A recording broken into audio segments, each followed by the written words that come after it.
Thanks for checking out this web extra of my interview with Iowa congressional candidate Mariannette Miller-Meeks. This is her fourth time making a run at a job on Capitol Hill. I brought that up in our conversation. Now, you ran for this seat 3 times before, lost each time to Dave Loebsack. Of course, he's leaving now. Democrats certainly hope to retain it. This has been a fairly reliable district for Democrats in recent years. It's a year with a fairly controversial Republican president, I think it's safe to say. Why do you think the outcome will be different for you this time? Well, first of all, let me just say that the only people that ask me about having run before are reporters or journalists. So I was encouraged to run by my patients, by donors, by people within the district when I decided to run, and then watching the presidential debates when you had every presidential candidate on the Democrat side raise their hand to end employer-based or private health insurance for Medicare for all, for the Green New Deal, for the programs to which they were aspiring or supporting. It became readily apparent to me that being a doctor and a former director of public health and a military veteran would bring a skill set to the campaign that I had not seen and was not, there were no other candidates with that certain skill set. So to have knowledge of healthcare and then the pandemic, which was not anticipated to happen, but then to have the pandemic on top of that, I really think those are attributes that are sorely needed. We need to address healthcare, fix healthcare while covering pre-existing conditions. It needs to be affordable, it needs to be portable, and it still needs to allow people to have choice rather than government bureaucrats making decisions for them. We know from the work I've done in the Senate that we've done good work with Future Ready Iowa, concurrent enrollment, skills training and apprenticeships, trying to create more jobs and higher paying jobs in our district, and that's especially true in my Senate district.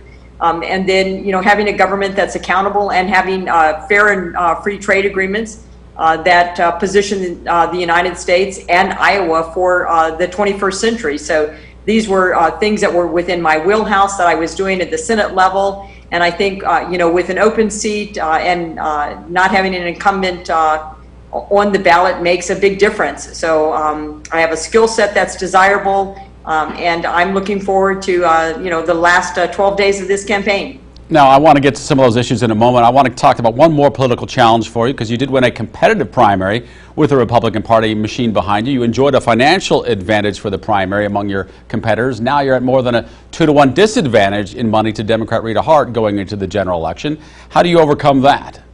Does it matter? Well, I think you have to look at what the message is and how the message is delivered. And as we've seen, there are numerous races where the person who eventually won was outspent by the opposing candidate. So I would look back to the gubernatorial race in 2018, and Governor Kim Reynolds won, and I think that she was outspent, and Fred Hubbell had more money. So having the most money doesn't necessarily guarantee victory. You have to have a message, you have to have outreach, you have to be addressing the concerns that people have in this election. And I think what people are concerned about is healthcare, the pandemic, COVID-19, and then the economy and jobs, and who has the best message on those issues. And I think we have the best message on those issues. We have consistently, from the day we started our campaign, talked about healthcare, and then with the pandemic, talked about the pandemic, talked about economic growth, talked about trade, and talked about government accountability and trust in government institutions, restoring trust. So we've talked about those things consistently since we started the campaign October 1st, and those do seem to be the issues that people are concerned about, and who has the ability to be able to address those challenges. In the state Senate, I passed a bill aimed at lowering prescription drug prices. I passed bills that got more access to care, removed barriers for establishment of care. I passed bills that would prevent insurance companies from switching your medications to a cheaper medication without that switch or that change be initiated by your doctor or your provider. I passed a bill for oral contraceptives behind the counter for women over age 18.